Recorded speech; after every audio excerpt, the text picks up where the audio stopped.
Let's talk about herbs. So you may have heard me talk, oh my gosh, I'll go home. So you may have heard me talk about herbs once or twice in my videos because I'm a little obsessed with them. Now when we're talking about herbs, we are talking about the dried herbs as well as dried flowers. And you might be thinking, well, what does a hamster get out of herbs? What does it do for them? Is it necessary for them?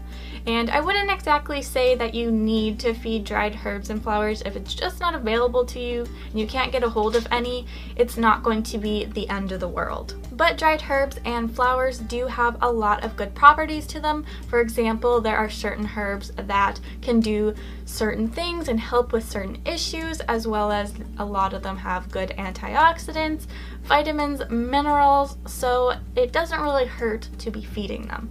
As well as herbs do make good for foraging. In the wild, hamsters are going to come across flowers, herbs, different plants. They are going to take them back, they are going to eat them. So it does help with foraging and getting that natural instinct in your hamster.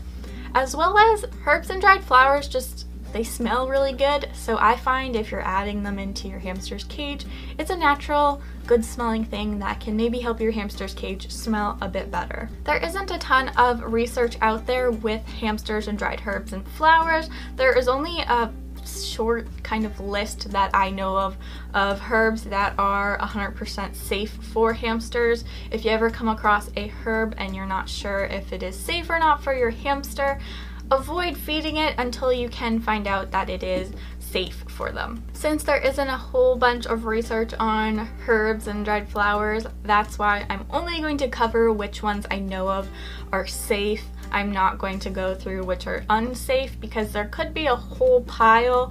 I'm just not sure, so I'm just going to mention the ones I do know are safe, and anything that's not mentioned today, you might need to do more research into it or just avoid it altogether.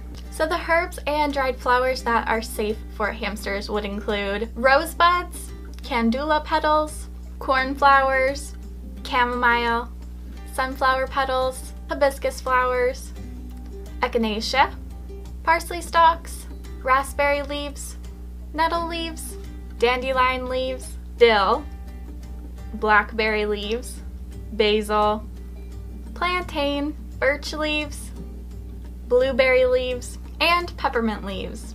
Now, peppermint leaves are one of the more debated herbs, whether or not it is safe or not. You 100% do not have to feed peppermint leaves if you do not feel they are safe, but they have had some positive effects on rodents.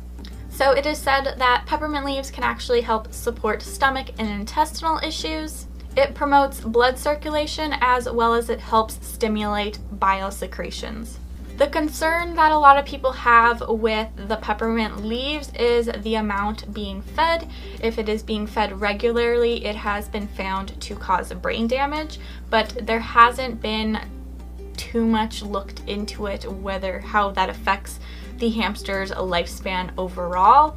And I personally would say that you would have to be feeding this quite a bit for something to ever really affect your hamster.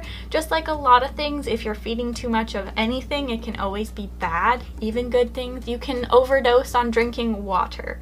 So it's kind of the balance of, if you're not feeding it regularly, there's not likely of a chance of it affecting your hamster.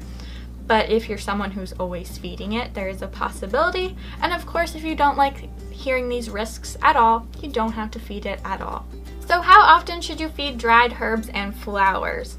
Well, for me personally, I like to do it just once a week. There really is no research on whether or not how often you should feed herbs or anything like that, so I personally just go with once a week. I take a handful and I sprinkle it throughout the enclosure so that it gives Bumble a chance to forage and find the herbs that she likes. Bumble generally does eat almost all of the herbs. Some hamsters don't like herbs and flowers at all.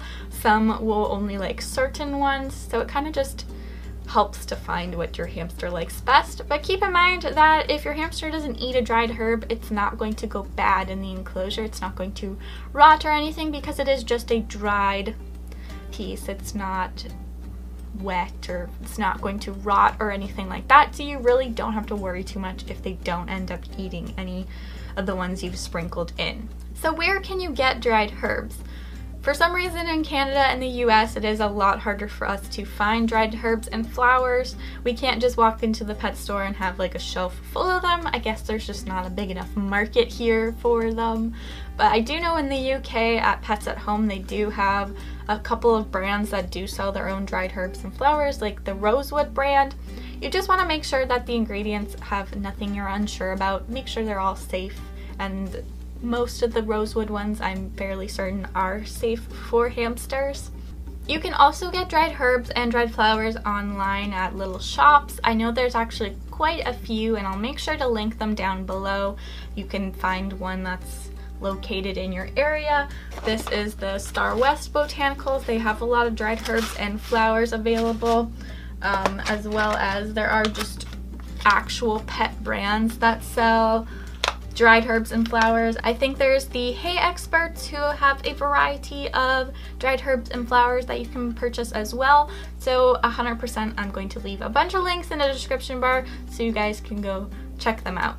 One last question I want to answer is, I've had a couple of people ask me, can you just use tea bag herbs? Like you just take a tea bag, cut it open and use that. I personally really wouldn't recommend using tea bag herbs, simply because a lot of the time they're grinded really tiny, and it's better if you're going to have bigger pieces of herbs for a hamster to actually forage for and be able to grab and eat.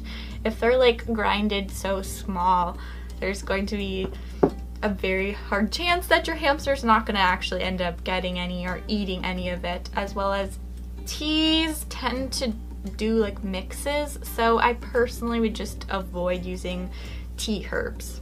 So I hope you guys have enjoyed this video about herbs and dried flowers. I love them so much. They smell so good, and a lot of hamsters do enjoy them, and yeah, I hope this video can explain a little bit more, because I do find I talk about them quite a bit. So I hope you guys have enjoyed this video. Bye! There have been... Hi! Why is this every video that you decide that you are going to be the star?